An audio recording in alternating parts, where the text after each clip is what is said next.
नई शिक्षा नीति क्या है? सबसे पहले बात नई शिक्षा नीति की। दरअसल ये एक पॉलिसी डॉक्यूमेंट है जिसमें सरकार का शिक्षा को लेकर आने वाले दिनों में विजन क्या है, इसकी चर्चा है।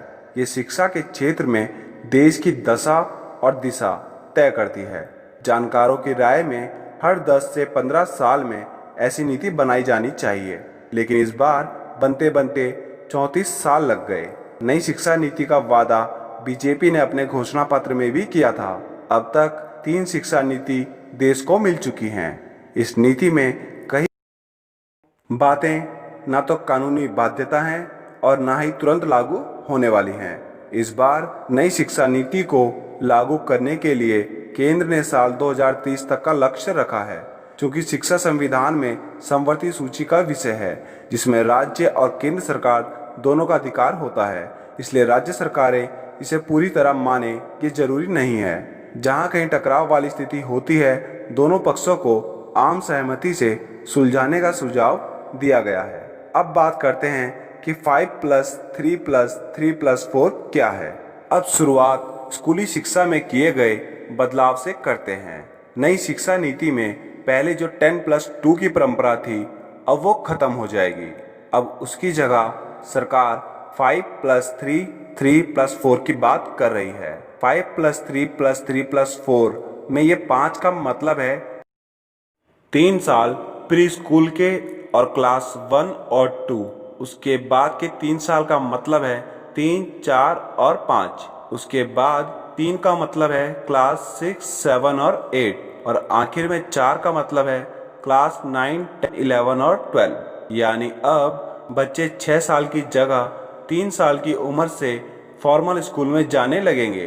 अब तक बच्चे 6 साल से पहले क्लास में जाते थे, तो नई शिक्षा नीति लागू होने पर भी 6 साल में बच्चा पहली क्लास में ही होगा, लेकिन पहले के 3 साल भी फॉर्मल एजुकेशन वाले ही होंगे। प्ले स्कूल के शुरुआती साल भी अब स्कूली शिक्षा में जुड़ेंगे। इसका मतलब है कि अब राइट टू एजुकेशन का विस्तार होगा।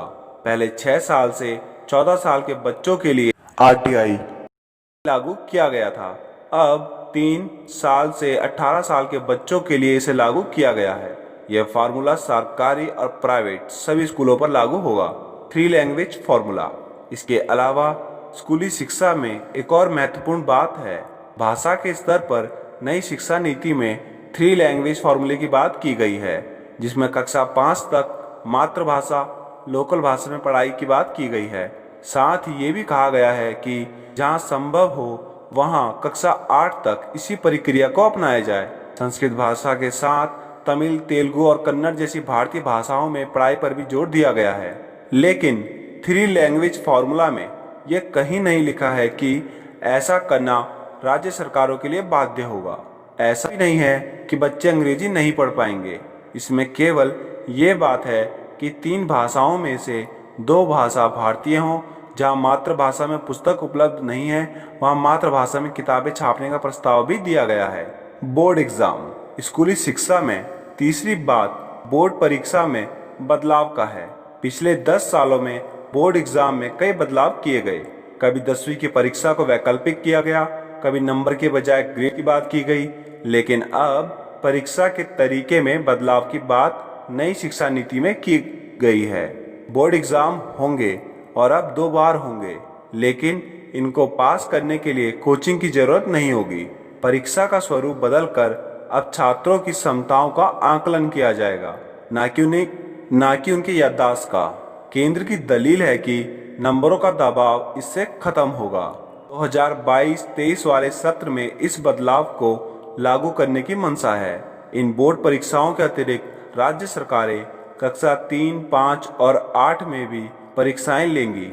इन परीक्षाओं को करवाने के लिए गाइडलाइन बनाने का काम नई एजेंसियों को सौंपा जाएगा, जो शिक्षा मंत्रालय के अंतर्गत ही होगा। आईआईटी और नीट की परीक्षा। नई शिक्षा नीति अंडर ग्रेजुएट कोर्स में दाखिले के लिए नेशनल टेस्टिंग एजेंसी में परीक्षा कराने की बात कही गई है। साथ ही रीजनल स्तर पर, राज्य स्तर पर और राष्ट्रीय स्तर पर ओलंपियाड परीक्षाएं कराने के बारे में भी कहा गया है। आईआईटी में प्रवेश के लिए इन परीक्षाओं को आधार बनाकर छात्रों को दाखिला देने की बात की गई है। उसी तरह से मेडिकल कोर्स में छुटपुट बदलाव की बात की गई है। कोई भी नई यूनिवर्सिटी केवल एक विषय विशेष की पढ़ाई के लिए आगे से नहीं बनाई जाएगी। 2030 तक सभी यूनिवर्सिटी में अलग अलग स्ट्रीम की पढ़ाई एक साथ कराई जाएगी। मेडिकल की पढ़ाई के लिए अलग एक्रीडेशन पॉलिसी बनाने की बात नई शिक्षा नीति में कही गई है। अंडर ग्रेजुएट और पोस्ट ग्रेजुएट में क्या बदलाव किए गए हैं? इसी तरह के बदलाव उच्च शिक्षा में भी किए गए हैं। अब ग्रेजुएशन में छात्र 4 साल का कोर्स पढ़ेंगे, जिसमें बीच में कोर्स को छोड़ने की गुंजाइश भी दी गई है।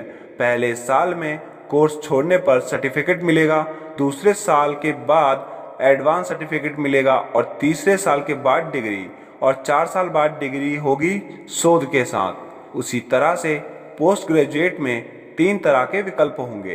पहला 2 साल का मास्टर्स, उनके लिए जिन्होंने 3 साल का डिग्री कोर्स किया है।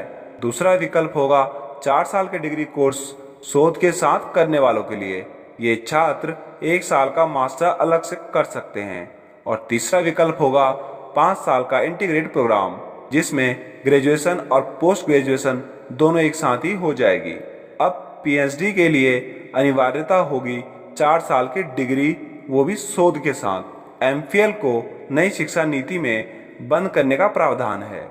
उच्च शिक्षा में स्कॉलरशिप के लिए नई शिक्षा नीति में प्रस्ताव है। इसके लिए नेशनल स्कॉलरशिप पोर्टल के दायरे को और अधिक व्यापक बनाने की बात की गई है। प्राइवेट संस्थाएं जो उच्च शिक्षा देंगी, उनको 25% से लेकर 100% तक स्कॉलरशिप अपने 50% छात्रों को देना होगा। ऐसा प्रावधान इस शिक्षा नीति में किया गया है। उच्च शिक्षा संस्था को ग्रांट देने का काम हायर एजुकेशन ग्रांट्स कमीशन करेगा। इसके अलावा इन संस्थाओं को अलग अलग विभागों के नियम, कानून और गाइडलाइन तैयार करने की जिम्मेदारी होगी। तो फ्रेंड्स, कैसी लगी आपको आज की जानकारी? कमेंट करके जरूर बताएं। और अगर अभी तक आपने हमारी वीडियो को लाइक नहीं किया है तो जल्दी से लाइक और शेयर करें, ताकि ये इन्फॉर्मेशन सब तक पहुंच सके, जो इस कंफ्यूजन में है कि 5+3+3+4 क्या है। और अगर आप हमारे चैनल पर नए हैं तो जल्दी से सब्सक्राइब करके इस बेल आइकन को प्रेस करें, क्योंकि ऐसी ही वीडियोस, नॉलेजेबल और फैक्ट्स रिलेटेड वीडियो हम अपने चैनल पे डालते रहते हैं। तो जल्द मिलते हैं नेक्स्ट वीडियो में।